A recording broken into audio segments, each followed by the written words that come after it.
Alors, je viens de terminer une conversation avec une jeune femme que j'ai accompagnée, qui est dans le programme d'ailleurs Voyage en Pyrénées. Et donc, suite à un accouchement, il y a eu une épisiotomie et ça lui procurait beaucoup de peur de la douleur pour reprendre une vie intime avec son chéri. Alors, la cicatrice, bien sûr, ça c'est un autre sujet, ne devrait plus jamais faire mal. Il suffit de s'en occuper, de la bichonner. Et elle me disait surtout que, elle perçoit bien dans la vie les situations où il y a un non, une relation, quelqu'un qui vient vers elle, c'est un non et puis où c'est un oui, quelque chose qui où elle peut aller vers de la confiance ou au contraire de la méfiance. Elle me disait: «Dans mon couple, c'est plus compliqué, heu par rapport à la sexualité, je peux avoir envie, mais je ne sais pas trop, j'ai peur d'avoir mal, mais je ne sais pas trop, donc je ne sais pas si c'est du non ou du oui». Alors, en ce qui concerne surtout, la sexualité après la maternité, et en même temps, c'est, toute la sexualité, c'est la notion du pourquoi pas.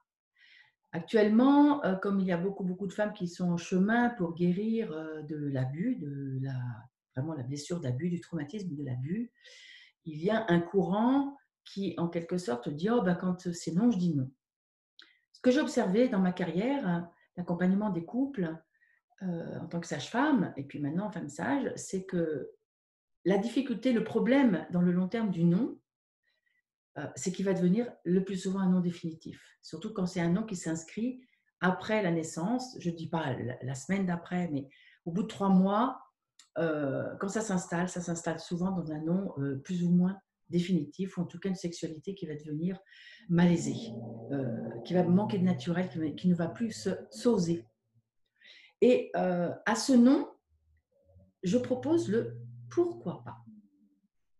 C'est-à-dire que quand on est très occupé, alors évidemment après la maternité par un bébé, mais ça peut être dans d'autres situations, création d'un business par exemple, c'est très prenant. Donc, trouver ce temps où oui, de l'intimité, de la vie de couple, ça peut être plus compliqué dans ces moments-là.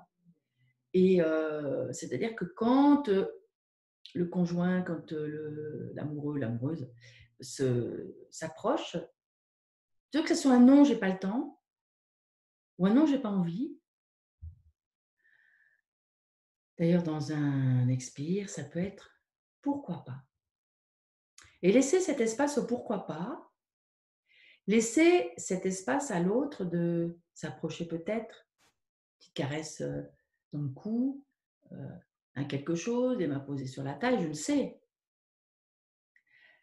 Et dans le pourquoi pas, prendre le temps de laisser peut-être ce qu'on était en train de faire, le programme qu'on avait en tête, accueillir l'instant. Il n'a pas d'obligation d'aller jusqu'au bout.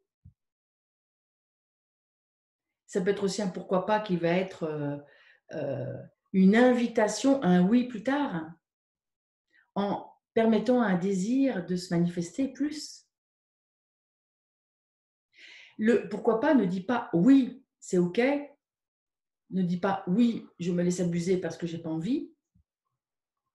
Le pourquoi pas, c'est une porte qui s'ouvre, c'est une question.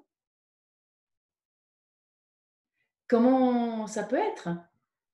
Qu'est-ce qui va se passer en disant: «Allez, je laisse, je m'ouvre cette porte»? Elle n'empêche pas que, peut-être dans un instant, ça va être, non, mais il y aura eu ce petit moment d'intimité. Il y aura eu pour l'autre un espoir de s'approcher et puis certainement, ce pourquoi pas va permettre un oui très rapidement. Ce pourquoi pas, il peut se proposer à des instants incongrus dans la journée. Et avec des bébés, Dieu sait que si vous ne saisissez pas les moments incongrus pour faire l'amour, pour rentrer dans l'intimité, c'est foutu. Un moment incongru, ça peut être à des heures complètement incongrues. En tout cas, quand bébé dort, il y a un instant suspendu, une possibilité. C'est clair qu'en ne prenant pas cette possibilité, elle va passer. Et du coup, ça va aller de non en non en non.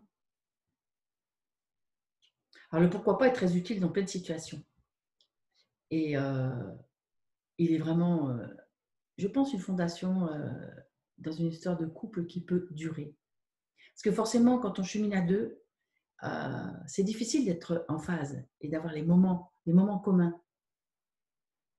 Donc pour faire l'amour, eh ben, si chacun ouvre une porte à un pourquoi pas, un moment incongru qui n'est pas le moment de l'autre, et que l'autre réceptionne, apprend à réceptionner, que les deux apprennent à recevoir cette sollicitation et à vraiment c'est une pénétration.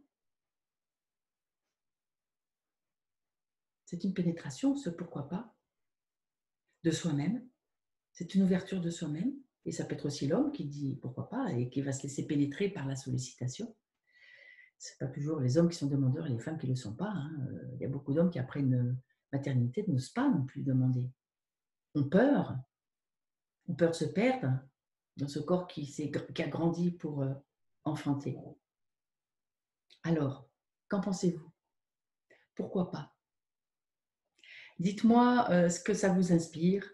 Chaque réponse m'inspire d'autres vidéos. Donc, si ces vidéos, si vous êtes là, c'est que ces vidéos vous interpellent, vous intéressent. Donc, en posant vos questions, vous nourrissez mes propos. Et voilà, femme sage, architecte du désir, j'accompagne les guérisons de l'intime et tant d'autres choses, puisque l'intime, le désir, est au service de tous les aspects de notre vie. À bientôt.